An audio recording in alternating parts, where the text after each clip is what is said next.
The floor is yours, sir. Thank you very much. Good morning, everybody. I'm Yasher Franklin Hodge, Chair of the Public Improvement Commission, and I call to order the hearing of September 11th, 2025. Mr. Liming, please take the roll call. Certainly. Would the representative from the Public Works Department please state their name for the record? Yasher Franklin Hodge. Property Management Department, please do the same. Joseph Callahan. Inspectional Services. Brian Rogan. Water and Sewer Commission. Denise Devlin. Commission for Persons with Disabilities. Sarah Leon. Okay, we do not have anyone from BTD today, but we do have a quorum. Thank you very much, Todd. All right, on to our first agenda item. At the request of the Public Improvement Commission staff, the acceptance of the minutes of the PIC hearing, which was held on August 28th, 2025. Do I hear a motion to approve the minutes? I move to accept the minutes of the PIC hearing held on August 28th, 2025. Second. All in favor? Aye. Aye. Any opposed or abstain? So moved. On to the public hearing continued section of our agenda, starting with public hearing continued number 1 on a petition by Atlantic Oliver 2 346 D Street LLC for the making of specific repairs within the following public ways in South Boston, consisting of curb, roadway, and sidewalk reconstruction, as well as new and relocated pedestrian ramps, street lighting infrastructure, bike racks, and driveway curb cuts. D Street at address number 346, generally between West 1st Street and Cypher Street, West 1st Street between C Street and D Street, C Street, generally between West 1st Street and Cypher Street. This was new business on August 14th, had its first public hearing on August 28th, as shown on a set of plans entitled City of Boston Public Works Department Engineering Division Specific Repairs Plan, D Street, West 1st Street, C Street, South Boston, 3 sheets dated August 6th, 2025. Would the proponents please introduce themselves and their affiliations, give us a very brief reintroduction to the project, and let us know about changes or updates since your last public hearing. Thank you, Commissioner. Tim Hayes from Bowler Engineering. I'm the civil engineer for the project. I have with me today Mike Shunter from Oliver Street Capital, the applicant, as well as Tom Tinlin from Howard Stein Hudson, who's a traffic engineer. You're seeing my screen. Should be generally the same plan we discussed last public hearing. The changes that we've had since the last public hearing in coordination with BTD, we've added some notes to the plan to coordinate with BTD to install signage that would restrict right-in only to the site off of D Street, and as well as the applicant has been will be collecting long-term data on D Street, which will be shared with BTD. That's all been added to the plan as additional notes here. I do know that we got some comments from disabilities from Sarah yesterday on the reciprocal ramps and some clarification on dimensionality on West 1st Street. So happy to work with Sarah to clean those up. I think we should do that pretty quickly, but we haven't had a chance to really dive into those yet, as we just got those yesterday afternoon. All right, excellent. Thank you very much. Commissioners, questions, comments?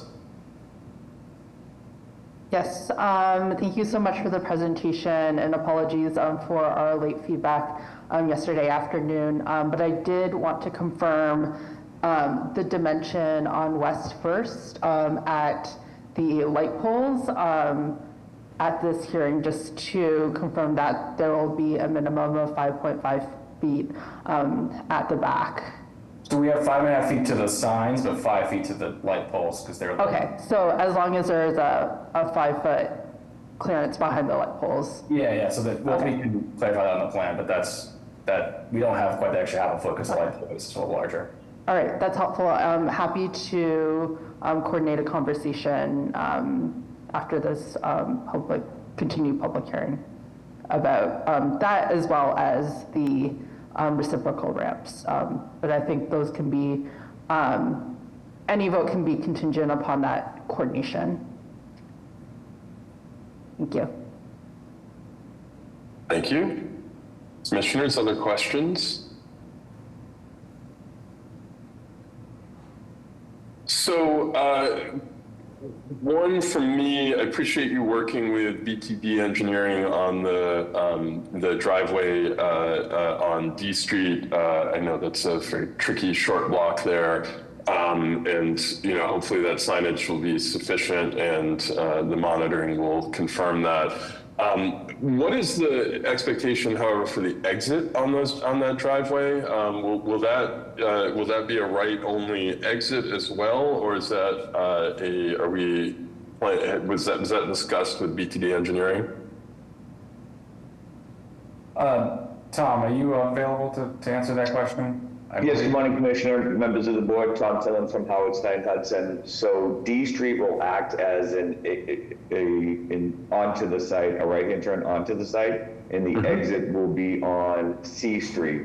So we feel as though the desire line for the trucks coming in off of D will be a right and exiting off of C Street back down the Cypher Street to the Hall Road. And to your point, Commissioner, we did have that conversation with both Commissioner Gove and with Amy Cording and BTD. Okay, but are you planning to like mark that's an entrance only on D Street? Yes, it will be a right-hand turn only off of D Street. There will be no left-hand turn. That I understand. I think what I'm asking is, will vehicles be allowed to exit from the site onto D Street, or will they be expected to go to C Street? They will be expected to go to C Street and take a right out or back down to Cypher Street. Okay, and given that, you're still showing like a 28-foot wide curb cut on the plan, and I'm wondering if that is an entrance only, why that curb cut is so wide. Some of the larger trucks, which will have Verizon equipment on them, will need that type of geography in order to make the turn off of D Street. The trucks are too big to go onto the site and then do a U-turn to go back and exit onto D anyways. This will allow them safe access onto the site. Okay, so that width is still necessary. Exactly. All right, would you, we can make this we can approve, contingent, or vote contingent, but can you update the plans to just clarify that is an entrance only, and that there'll be appropriate signage and pavement markings on the site? So presumably, yeah. Of course we can. And the notes that after we met with the transportation department, they asked for notes, which are on the right-hand side. They were actually small on this, but it does say that'll be access onto the site only. And we would work out the signage plan with BTD for sure. And it also says, and it also says in the notes that as we promised the neighborhood and during our zoning board of appeal process, we will share all data with the city of Boston. Okay, excellent. I'm for whatever reason not seeing that on the plan set that I'm looking at, but as long as that gets added to the final version, I think we're good. I'm good with that. Perfect. All right, that was my only question. Commissioners, any other questions? Yeah, I see staff or members of the public. We have Yep, so I will take this opportunity to remind the public, if you have questions or wish to add testimony, please use the raised hand function, which can be found at the reactions tab at the bottom of your screen. I know we have somebody in room 801 who would like to speak about this. And also I see that Tom Reddy with FP&A has raised his hand, so I'll let Tom go first and then we can switch to the individual in 801. So Tom, go ahead, please. Thanks, Todd, Commissioner, Chief, and members of the board. The applicant has met more than a few times with both Fort Point and St. Vincent's together on the repurposing of this site. And the primary concern, obviously, is to keep excess traffic out of the neighborhood side of West First Street. West First Street, as I'm sure a number of you know, is transforming, and it will continue to transform over time, where residential uses are popping up, most definitely on the south side of the street, and in some cases on both sides of the street. And the circuit breaker on D Street is a good example of some of the traffic mitigation control changes that have occurred over time by the city to try to manage through traffic through the neighborhood. So in those conversations, we did talk quite a bit about access into the parking lot and leaving the parking lot. We're pretty, we don't want to see C Street change from its current one-way configuration northbound. So clearly that we'd like that assurance from the city. That kind of forces traffic that's leaving onto C out on Cypher and away from the neighborhood. The conversation was around how trucks and the people that are going to be driving those trucks, like the users, the actual employees of Verizon, come onto the site. It's a dispatch kind of an environment, as we were told, so people will come in at some point in the morning, they'll all get in their trucks and leave, and through the course of the day, they'll be coming back, right? So we clearly want to keep the traffic out of the lower end of South Boston, right? And the assurances were given by the applicant and the team from Howard Stein Hudson about the traffic monitors being installed and their willingness to re-engage once the traffic data is available, should in fact it prove to identify some problem areas, right? So with all of that said, I think we're in support of all of these changes, Chief, and we'll kind of look forward to this particular, we're looking forward to the sidewalks being widened on that side of the street, for the curb being reestablished, obviously, and for this blighted portion of the neighborhood to be changed. So that's it. Thank you. Thank you, Tom. Ashley, go ahead and have your constituent introduce themselves. State your name. Hi, before, state your name before giving testimony. Ann McKinnon. Actually, I don't really care about this project, but what I'm here for is to talk about the noticing of these hearings and the legal notice. I've been trying to get here for 2 years, but I have work commitments on Thursday, but I was able to make it today. I have the legal notice from the Herald, and it says about this project that there will be, this is a hearing about specific repairs. Now, I have no idea what specific repairs means. And how would you like it if you read your street was going to be subject to specific repairs? Now, that could be paint, fixing a pothole, taking out a lane of traffic, putting in new sidewalks. It is absolutely meaningless to the public what specific repairs means. And it's very frustrating. I don't go on your website trolling looking for things, but I do read the legal notices. So I think you need to come up with some code or keywords that indicate what the nature of the work is. There are proponents who, in the legal ad, it says they're seeking an easement for X, Y, or Z, or they're seeking a vertical discontinuance for X, Y, and Z. Something that gives me assurance that it's not a major change to my street. I request that you come up with something for that. Second, this legal notice says absolutely nothing about a hybrid opportunity. As I said, I've been trying to get here for almost 2 years because I thought that these hearings had gone back to only in person post-COVID. During COVID, you had a website where you could see the plans, there was information about how to participate, and all that has been stripped away. Now, Ashley tells me that the city doesn't even really pay for these legal notices unless it's one of your own projects. So given that the proponent is paying for this, I respectfully request that some more information be added to these legal notices. I know you're thinking, you're crazy, nobody reads these. They do read them. People read these if you get the paper and you're interested in knowing what's going on in your neighborhood.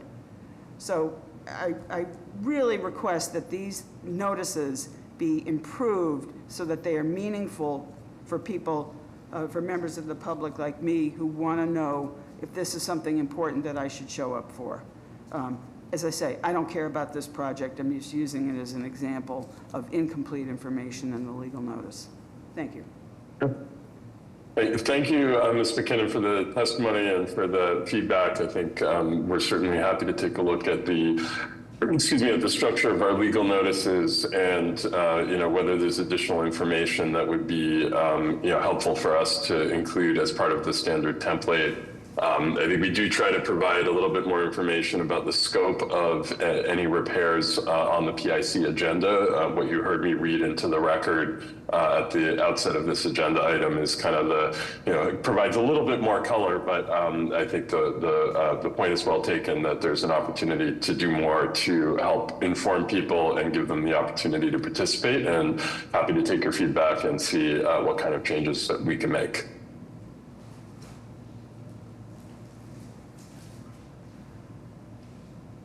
All right.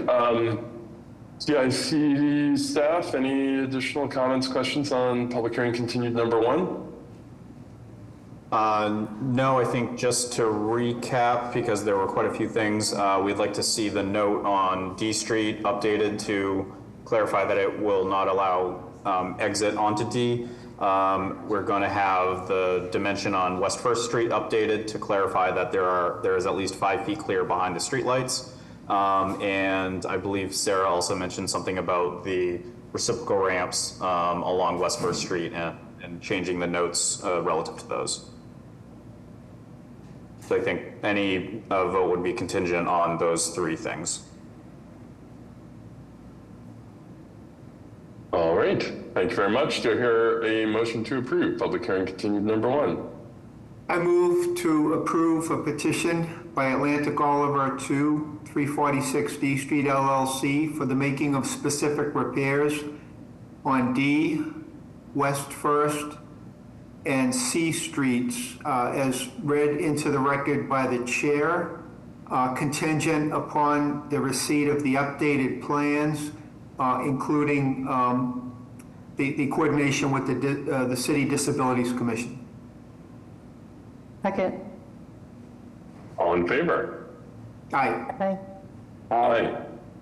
Any opposed or abstain? So moved. Thank you very much.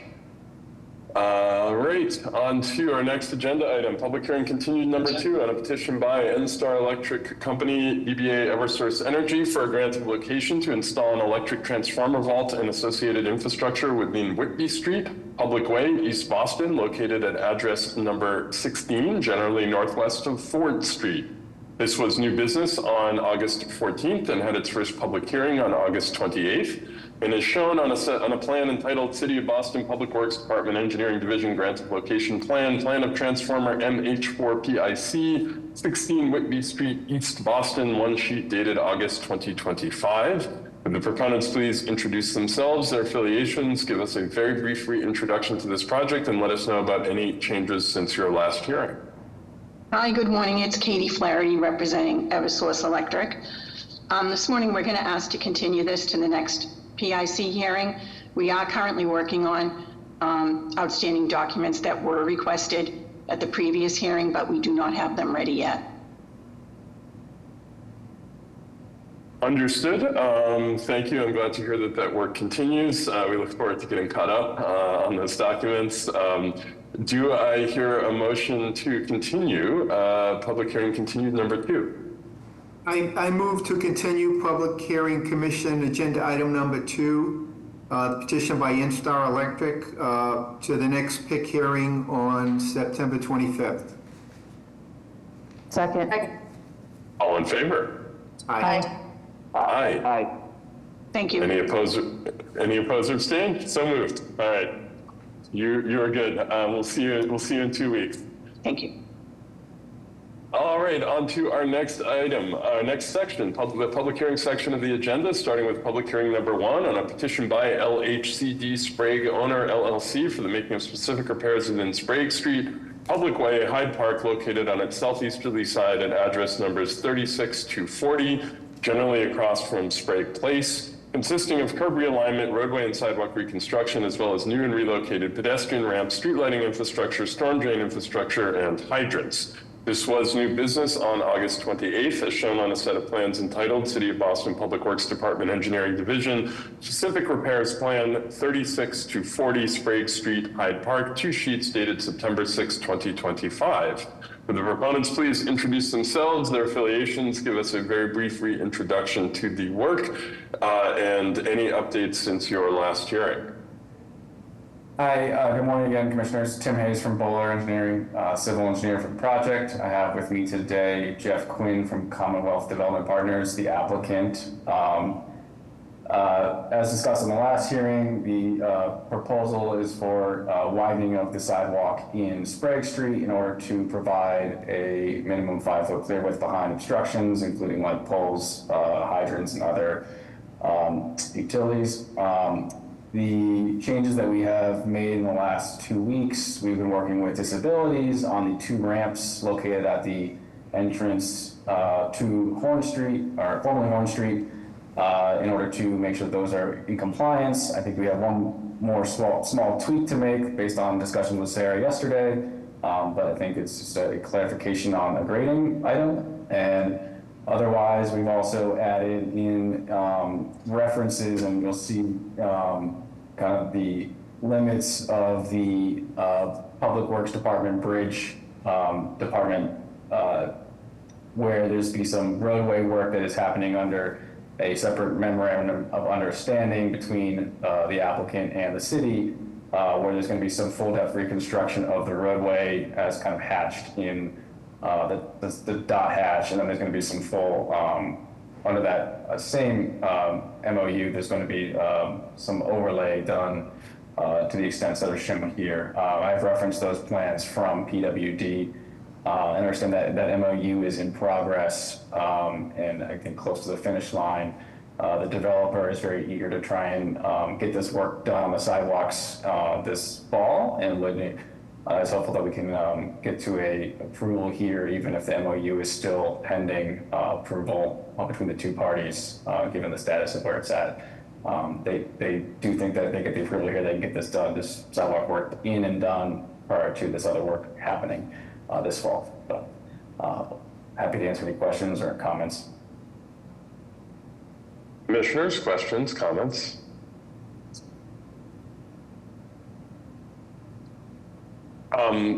So hearing none from the commission, so thank you for the work, continued work on this.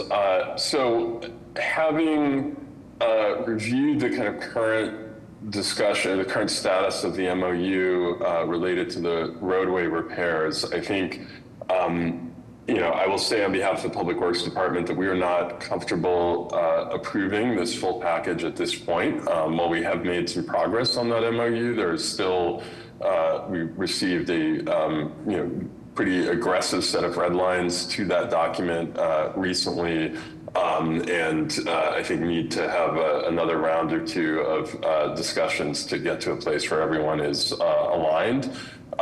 Given that the nature of these repairs from the perspective of the Public Works Department actually ties directly to a slope easement that the PIC granted the same proponents, I believe, several years ago in advance of this project beginning. We think it's important that we not advance an additional PIC action at this point for this project until we have a clear sightline to a path to resolution on the outstanding issue related to the slope easement and the corresponding roadway repairs. So with that having been said, I think, certainly we are making progress, and I'm very confident we can come to agreement, but I am not comfortable as voting on behalf of Public Works to support this action advancing today, but would certainly support a continuance for 2 weeks, and hopefully in that time we can button up the MOU. So I just want to confirm with the proponents, are you comfortable with continuing this for 2 weeks? Yeah, we can continue for 2 weeks. When's the next hearing? Is it 2 weeks from today? Okay. Yes, Todd, the date is September 25th. There we go. Yeah, we'll push on the MOU in the meantime. Hopefully we can get that done. Okay. Yeah, and I will commit on the behalf of Public Works to push to make sure that we're quick in those back and forth that we still need to have, and we'll get that wrapped up as quickly as we can. We appreciate that. All right. Before we vote to continue, any other comments, PIC staff, commissioners, members of the public? No, I appreciate the project team updating the plans to show the limits of the roadway work, as you see here. I don't have any other comments right now. Thank you. All right, do I hear a motion to continue public hearing number 1? I move to continue public hearing agenda item 1, a petition by LHCD Sprague-Owen LLC. Continue this matter to the next commission hearing on September 25th, 2025. Second. All in favor? Aye. Aye. Aye. Any opposed or abstain? So moved. Thank you very much. We'll see you in 2 weeks and hopefully have all the paperwork done by then. All right, on to our next agenda item, public hearing number 2 on a petition by Suffolk University for the making of specific repairs within the following public ways in Boston proper, consisting of curb realignment, sidewalk and areaway reconstruction, as well as new and relocated pedestrian ramps, street lighting infrastructure, groundwater recharge infrastructure, and a raised crosswalk.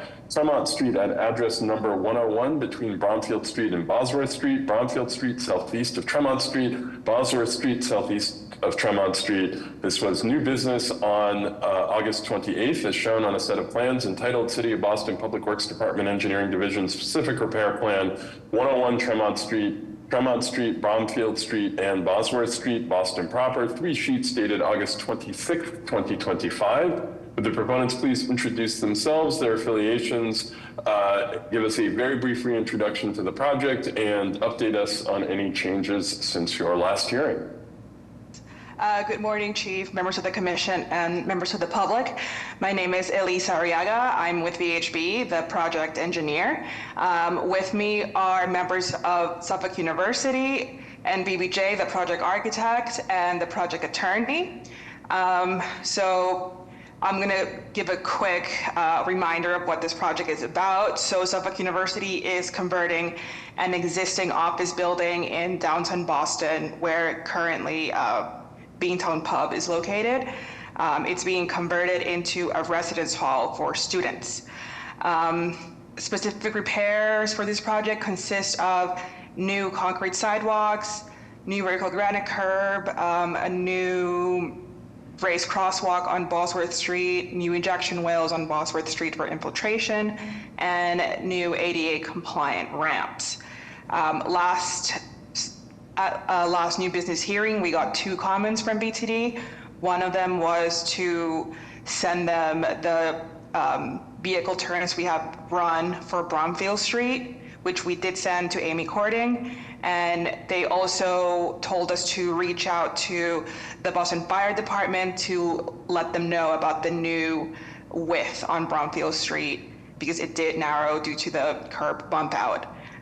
We did reach out to BFD, and they said they were okay with the changes. So yeah, those were the 2 follow-up items. Excellent, thank you for the updates. Commissioners, questions, comments?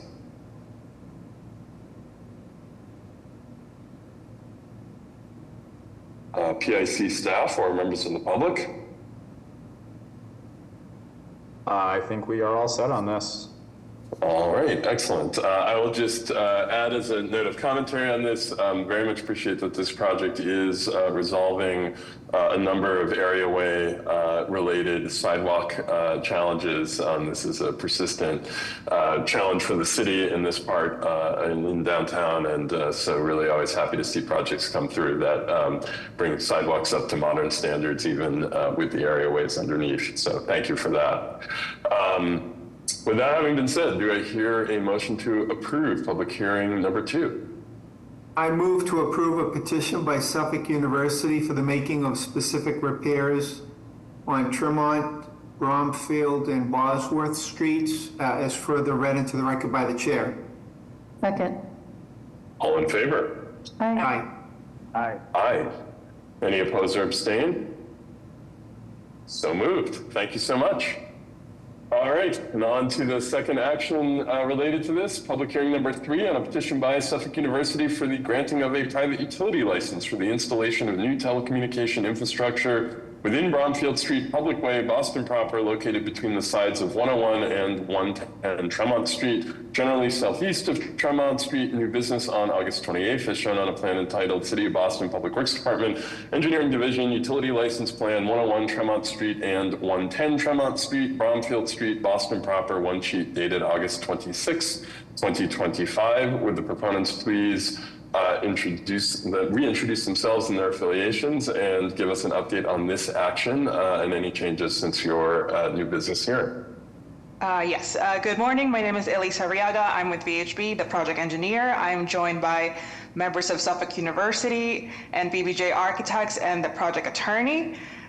This action is for utility license plan for a new telecom duct band going from 110 Tremont and 101 Tremont, which are both Suffolk University owned buildings.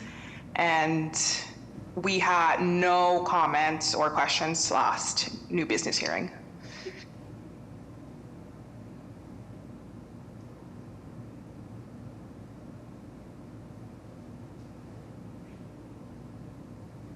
Oh, I think you're muted, Yasha. Thank you. Commissioners, questions, comments? DIC staff or members of the public? One actually just very minor comment. You had the utility crossing plaques added to your plans to be placed within the sidewalk. One of them, I think, is at the back edge of the sidewalk. We actually prefer to have those moved up to the curb line. So if you could just shift, I think it's the one on the page bottom or page south. Yeah, I see it. Yeah. Okay, so shift to the curb. Okay. Great, thank you. Will do. All right, hearing no other comments, do I hear a motion to approve public hearing number 3? I move to approve a petition by Suffolk University for the granting of a private utility license on Bromfield Street as further read into the record by the chair. Second. All in favor? Aye. Aye. And any opposed or abstain? So moved. Thank you. On to our next item of this project, public hearing number 4 on a petition by Suffolk University for the granting of a projection license for building cornices and a canopy which project over portions of the sidewalks within the following public ways in Boston proper: Tremont Street on its southeasterly side at address number 101 between Bromfield Street and Bosworth Street, Bromfield Street on its northeasterly side southeast of Tremont Street, Bosworth Street on its southwesterly side southeast of Tremont Street. This was new business on August 28th, as shown on a plan entitled City of Boston Public Works Department Engineering Division, Projection License Plan 101 Tremont Street, Bosworth Street, Bromfield Street, Boston proper, one sheet dated August 26, 2025. Would the proponents please reintroduce themselves, their affiliations, and give us any updates on this action since your new business hearing? Good morning. My name is Elisa Arriaga. I'm with VHB, the project engineer. I'm joined by Suffolk University and BBJ Architects and the project attorney. So this action is for projection license. These are all existing structures of the building. There's a canopy on Tremont Street, and then there's a building cornice that goes along the entirety of the building, along like the 3 sidewalks, and these are all existing. They were just never recorded, so we're just going through the process of like officially recording them. And there were no comments or questions last new business hearing. All right, thank you for cleaning up this matter from many years ago. Appreciate it. Commissioners, questions, comments? DIC staff or members of the public? All set on this, thank you. All right, do I hear a motion to approve public hearing number 4? I move to approve a petition by Suffolk University for the granting of a projection license on Tremont, Bromfield, and Bosworth Streets as further read into the record by the chair. Second. All in favor? Aye. Aye. Any opposed or abstain? So moved. Thank you very much. Thank you. All right, on to our last public hearing for the day, public hearing number 5 on a petition by Crown Castle Fiber for a grant of location with lead company status and no participants to install new telecommunication infrastructure with city shadow conduit within the following public ways in Charlestown: Alfred Street, generally between address number 175 and Dexter Street between Alfred Street and the city of Everett boundary. Would the proponents please introduce themselves, their affiliations, and give us any updates since your new business hearing? Hi, everybody. Thank you, Todd, commissioners, members of the board, and the public. My name is Tim Schmidt, and I'm representing Crown Castle on this application for 175 Alfred Street. I'm joined by Mark Vignani, our senior construction engineer on this project. Crown Castle is seeking approval to install about 1,624 feet of communications conduit along with city shadow, beginning at electric manhole 20468. From there, traveling north on Alfred towards Dexter Street. Crown Castle is also proposing 4 new manholes along Alfred Street. This project will ultimately end at an existing Crown Castle handhole located on Dexter Street, just east of the intersection at Alfred. And just to confirm, can you guys see my screen that I shared? I'm not able to tell from my portal right now. We can see. Okay, perfect. We have received some comments regarding a potential Eversource duct, and that actually is called out on our design as a future single circuit 115 kV underground electric duct bank. And at a glance, it seems like we do have enough offset from that, but those comments are being addressed. They're being added to the design, but we got these less than 24 hours ago. So they're being added to the documents, and then the drawing will be updated, but I was not able to get that done on such short notice.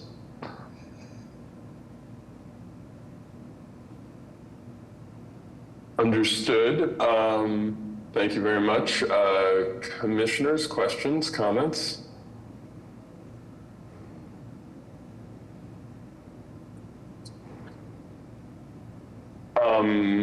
Okay, and just to confirm, I'm not sure if this is the duct bank that you're referring to, but there was a project that came through PIC recently regarding a battery electric storage facility that's being proposed in the area that would run substantial electrical conduits through this area.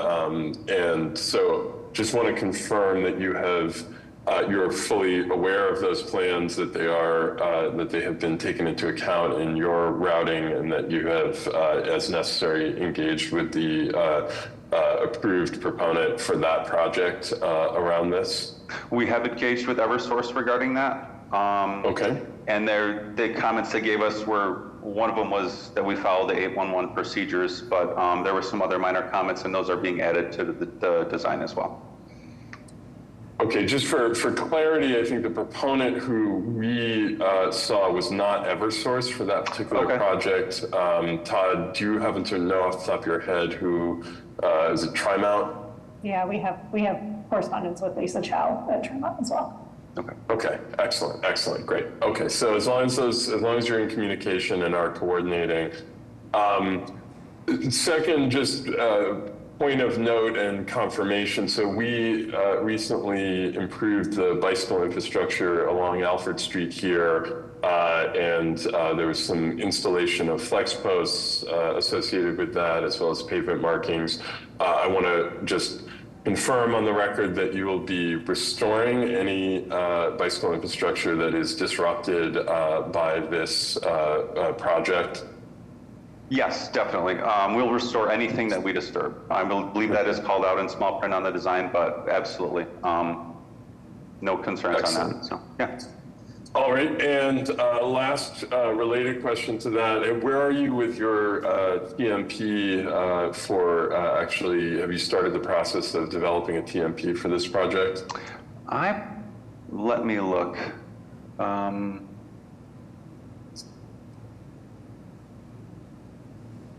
I don't see that I've received it yet. I think we have one. I don't know if Mark can speak to it. Mark, are you able to speak to a TMP for this project? No, he says we do have one. He's messaging, so I'm guessing maybe he just can't unmute. Okay. And has that been, is that under review by the city? Has that been approved already by BTD? We submit that when we submit for the excavation permit after PIC approval. Okay, got it. So you will be discussing with BTD? Yes. Okay.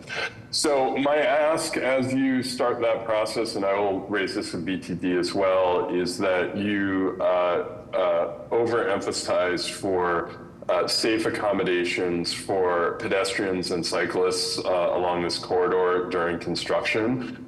This is a high crash, high speed corridor. There was a pedestrian fatality recently in the area, and it is, despite it being a high speed corridor, a reasonably well-used bicycle route, and want to avoid situations where people on bikes are being forced to merge into high-speed traffic on the main roadway as much as possible. So I will just ask on the record here that as you review your TMP for pedestrian and bike safety, and we'll make sure that when it goes through review that that gets some extra attention.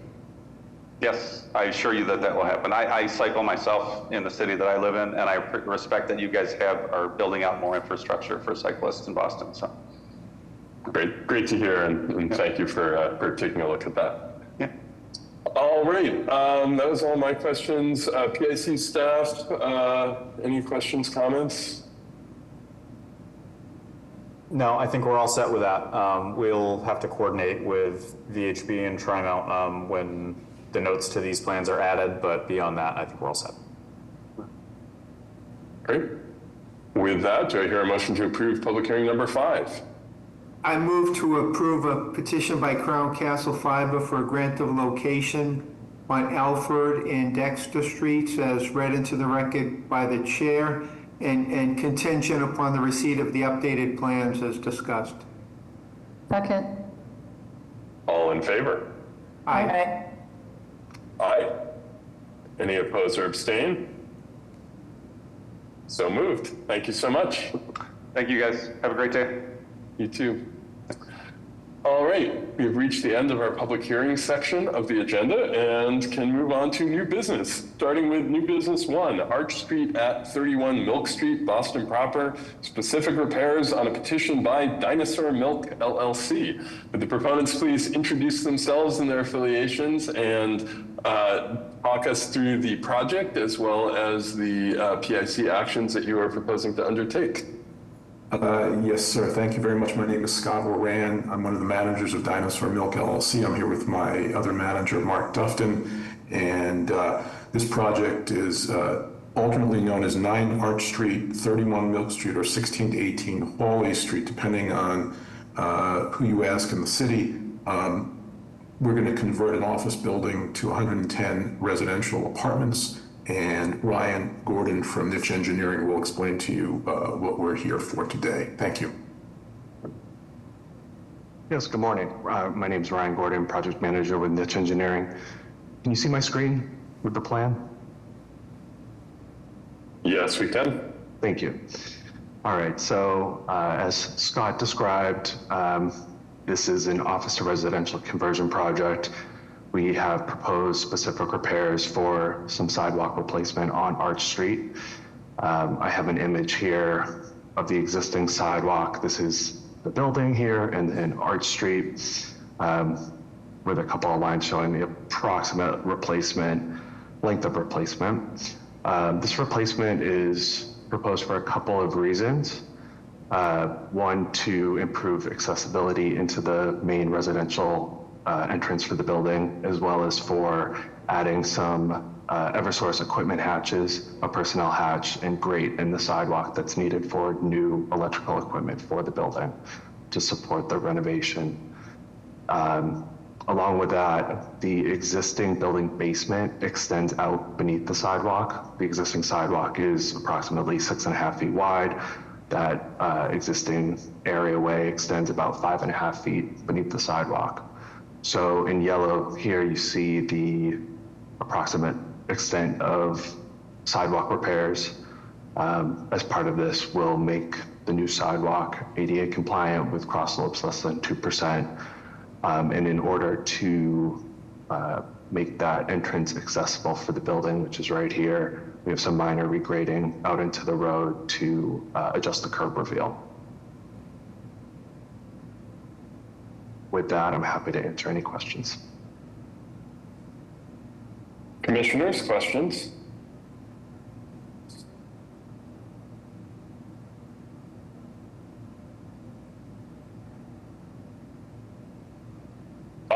So I will ask, I appreciate that the extent of the work here is relatively contained and is necessary for this Eversource equipment hatch. However, this building has quite a few other sidewalks surrounding it, and I'm wondering if you could speak to the ADA status of those sidewalks and the associated curb ramps, as well as the presence and condition of areaways under those sidewalks. Sure. So the areaways are consistent around the building. So this building has Milk Street, Holly Street, and Arch Street on the 3 sides. The areaways extend about the same width out into the sidewalks on all 3 streets, and that's why we're proposing to limit the reconstruction to the disturbance that's needed.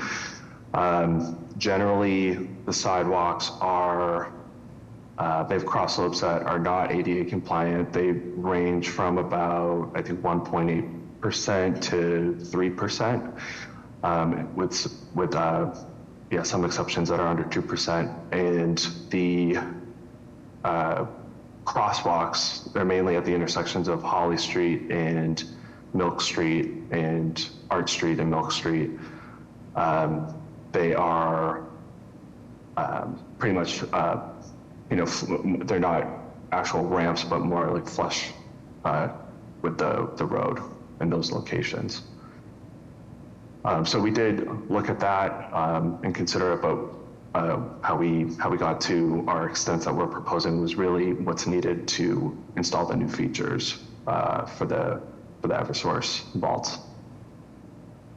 So I guess my question then is, how are you intending to ensure that there is an accessible path of travel to access your building if non-compliant sidewalks are being left in place, sort of ringing the building and the entrances? Yeah, the path of travel coming on Arch Street on both sides, we have the limit of the sidewalk to be replaced. We have warp panels connecting from the existing sidewalk to the new sidewalk. Other than that, we looked at areas where at least the path of travel would be obstructed, where we would look to improve those paths of travel. But besides that, we limited it. Is that entrance that you're showing there, that, just past that 31 Milk Street sign, is that intended to be made accessible as part of this project? It currently has a step. Yes, it currently has a step. This will function as the main residential entrance. And so this is where we are proposing to remove that step by regrading the sidewalk and adjusting the curb reveal at the road in order to do that. So this entrance will be flush. Understood. Okay. All right. And the condition of the areaways that ring the rest of the building, do we know anything about them? So there's existing areaway licenses for these. They function, and Scott or Bethany from Icon Architecture is also here. They are part of the building basement, and they'll continue to function that way. Okay, but it sounds like while there is a license for them, there's no information available about their condition, you know, other than that they are connected into the basement. Where I'm going with all of this is that, you know, we have an obligation as a city to provide accessible sidewalks and curb ramps throughout the city. You know, you are asking for approval to do a very limited set of work while also acknowledging that the building will remain, that many of the sidewalks, most of the sidewalks surrounding the building will remain in an inaccessible condition at the conclusion of your project, which is placing the responsibility for accessibility work onto the city of Boston. In order to do that work, we will need to be able to break apart sidewalks, you know, remove concrete, pour new sidewalks, pour new curb ramps. That's a process that is extremely difficult for us to do when there are areaways underneath, unless we have full certification that the areaways are in a condition suitable to support construction above them. So where I'm headed with this is, it seems, you know, ideally we would like to see a project like this undertake a larger scope of accessibility work to bring the surrounding sidewalks into a state of compliance. If you're proposing to not do that, we need assurances from the project that we will be able to do that work if and when the time comes for the city to do it. And that means certifying that the areaways are maintained in a condition that is allows us to work on top of them.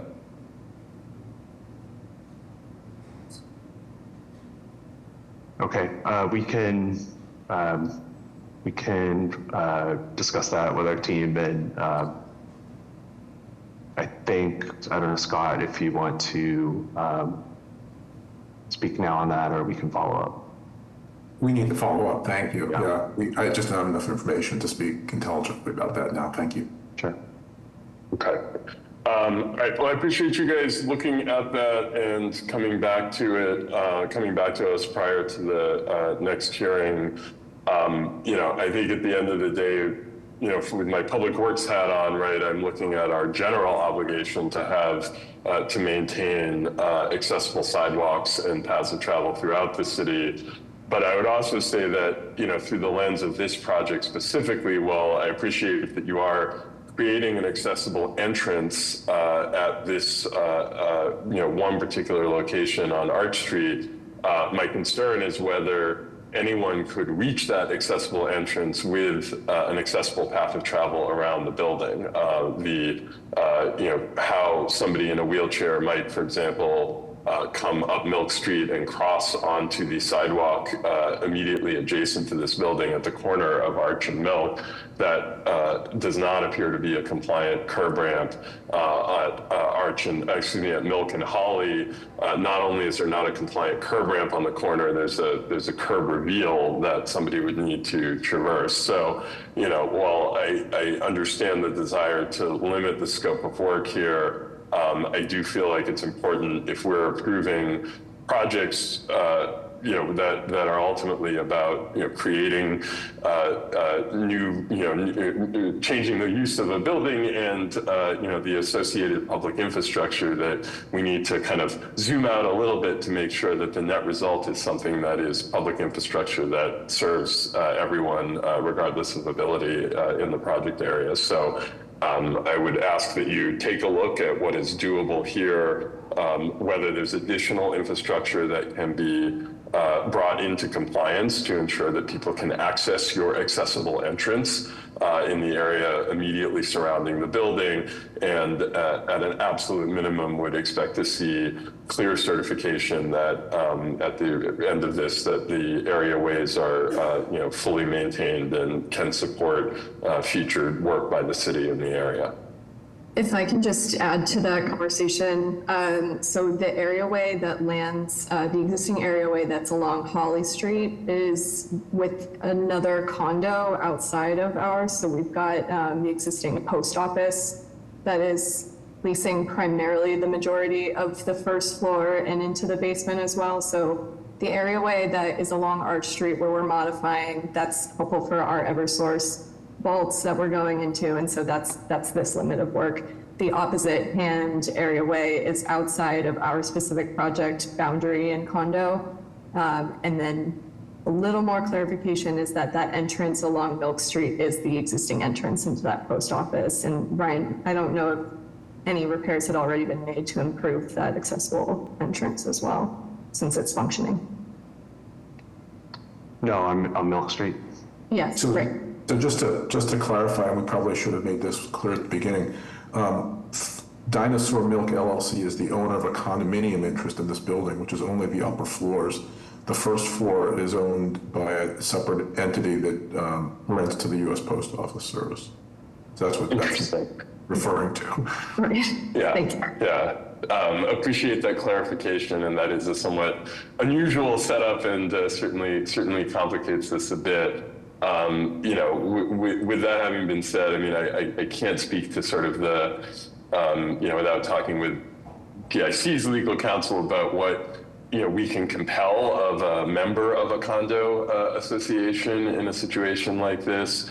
You know, what I would say though is, again, looking at the big picture of what's happening here, right? We're creating new residential units in a place, in a building that has immediately adjacent existing accessibility concerns. And I think it should be a priority of everyone involved in this project, and certainly for the city, to make sure that those units are in fact accessible, not just sort of in the narrowest sense, but in that somebody could in fact get to the entrance to those units. So while I appreciate that there's a ownership complexity and a legal complexity here, my ask to the project team is to go back and, you know, look at what you can tell us about the existing conditions, and understanding that you do have a sizable ownership interest in the building as a condo owner of most of the floors of the building, what is possible to undertake in terms of certification work around the areaways and any additional repairs beyond the scope of what's presented here. But thank you for the clarification about the legal complexity. All right. Any other questions or comments from the commission? PIC staff or members of the public? I'll set on this. I will mention that the project's attorney has been working with Chung on the necessary legal agreements, and they've also had extensive conversations about the kind of unique, as we've spoken to, ownership situation here. So that's all getting worked out, and I'm confident that they'll be able to get the proper paperwork in place. Excellent. Thank you very much. Will you be ready for your public hearing in 2 weeks on September 25th? Yes. All right. Excellent. Thank you. We'll see you back there then, and look forward to hearing more from you about some of the matters discussed today before then. Thank you. Thank you. Thank you so much. All right, on to our next and final new business item, new business 2, Bird Street, Columbia Road, Cedar Place, Dorchester, grant of location on a petition by Verizon New England Incorporated. Would the proponents please introduce themselves, their affiliations, and give us an introduction to the project? Yes, good morning. My name is Alexander, last name Marrero, M-A-R-R-E-R-O, and I employ a Pike, P-I-K-E, Telecom and Renewables, LLC, authorized contractor for Verizon New England Incorporated. I'll be speaking on their behalf about the petition in front of you this morning. Verizon is hereby petitioning to place one new 4-inch PVC Schedule 40 conduit and one new 4-inch quad duct city shadow conduit, starting from existing manhole number 11/280, located at the intersection of Columbia Road and Bird Street, and running in a western direction along Bird Street and towards Cedar Place, terminating at existing pole number 849/1 located on Cedar Place. Verizon is hereby making this petition in order to provide new service to a small cell site on Cedar Place. Alexander, are you able to pull up the plans just so that it's on the recording?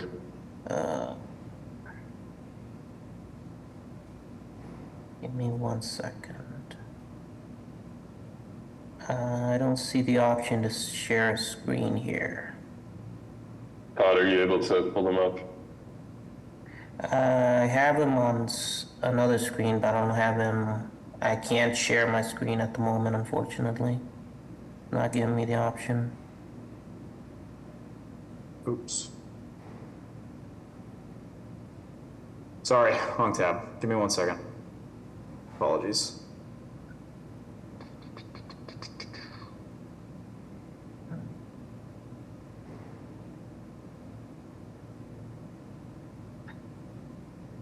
There we go.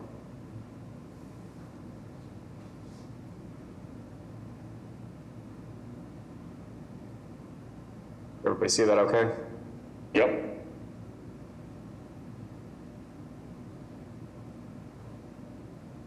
I'll let you describe this, Alex. So on the first page, this is where this conduit is going to start. Basically, that what you see there is manhole 11/280, located at the intersection of Columbia and Bird. And then the conduit is going to go in a western direction along Bird Street. And then on the second page, it will continue along Bird Street, and then it will continue onto Cedar Place, and will terminate at pole 849/1 located on Cedar Place.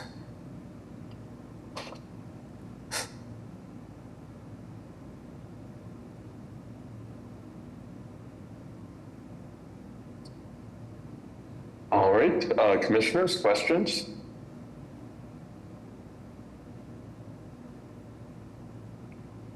PIC staff or members of the public? We are all set on this. All right, easy enough. Will you be ready for your public hearing in 2 weeks on September 25th? Yes. All right, we'll see you then. Thank you so much. Thank you. And with that, we have reached the end of our agenda. Do I hear a motion to adjourn? I move to adjourn. Second. All in favor? Aye. Aye. We are adjourned. Thank you all very much. See you in a couple weeks. Thank you.